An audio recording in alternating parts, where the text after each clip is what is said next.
Tanur custody കൊലയിൽ മുൻ Malappuram SP Sujith ദാസാണ് number 1 പ്രതി എന്ന് കൂടി PV അൻവർ MLA എന്ന് പറയുന്നു.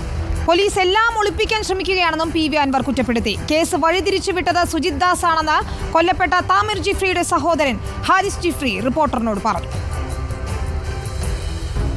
സുജിത് ദാസിന്റെ ശബ്ദരേഖയിലൂടെ താനൂർ കസ്റ്റഡി കൊലപാതകവുമായി ബന്ധപ്പെട്ട പുതിയ വിവരങ്ങളാണ് പുറത്തുവരുന്നത്.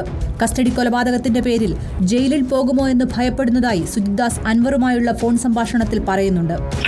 ഞാനും എന്റെ ഒരു ഷഹൻഷാ എന്ന് പറഞ്ഞിട്ട് തൃശ്ശൂരുകാരൻ പയ്യനുണ്ട്. അവൻ 21 ബാച്ചാണ്. അവൻ താനൂർ SHO ആയിട്ട് ഞാൻ ചാർജ് കൊടുത്തിരിക്കുക. അപ്പൊ അവന് അവിടെ ഉണ്ടായിരുന്ന ഉറപ്പായിട്ട് കേസിൽ പ്രതിയായി പോയനെ. അപ്പൊ എന്തോ അവന്റെ വാപ്പ ഉമ്മയൊക്കെ ചെയ്ത പുണ്യം ആയിരിക്കാം. അവരും അന്ന് ആ തച്ചങ്കരി സാറിന്റെ ഫംഗ്ഷന് തിരുവനന്തപുരത്ത് ഉണ്ടായിരുന്നു. അപ്പൊ നമുക്ക് നമ്മുടെ കൂടെയുള്ള സഹപ്രവർത്തകര് ഒരു മനഃപൂർവ്വമായിട്ട് കുറ്റം ചെയ്യേണ്ട ഉദ്ദേശമില്ലാതെ എന്നാൽ ആ ഒരു അവസ്ഥയിൽ നിസ്സഹായ അവസ്ഥയിൽ അവര് പോയി 90 ദിവസം ജയിലിൽ കിടക്കുമ്പോൾ ഉണ്ടാകുന്ന എല്ലാ മാനസിക ബുദ്ധിമുട്ട് നമുക്ക് ഉണ്ടാവുമല്ലോ. ആരൊക്കെ എന്തൊക്കെ പറഞ്ഞാലും. കേസിൽ സുജിത് ദാസ് ആണ് നമ്പർ 1 പ്രതിയെന്ന് PV അൻവർ കുറ്റപ്പെടുത്തി. സുജിത് ദാസിന്റെ കീഴിലെ ഡാൻസ് ഓഫ് സംഘത്തിന് സ്വർണ്ണക്കടത്തെന്നും അൻവർ ആരോപിച്ചു. സുജിത് ദാസ് IPS വരുന്നതിന് മുമ്പ് അദ്ദേഹത്തിന് ജോലി എന്തായിരുന്നു നമുക്കറിയാം. അയാൾ കസ്റ്റംസിലായിരുന്നു. കസ്റ്റംസിലെ ഉദ്യോഗസ്ഥരുമായിട്ട് അതിഭയങ്കരമായ ബന്ധം നിലനിർത്തുന്നുണ്ട്.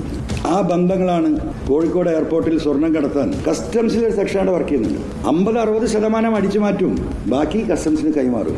CBI അന്വേഷണത്തിൽ സുജിത് ദാസിന്റെ ശബ്ദരേഖ തെളിവായി കണക്കാക്കണമെന്ന് കൊല്ലപ്പെട്ട താമിർ ജിഫ്രിയുടെ സഹോദരൻ ഹാരിസ് ജിഫ്രി പറഞ്ഞു.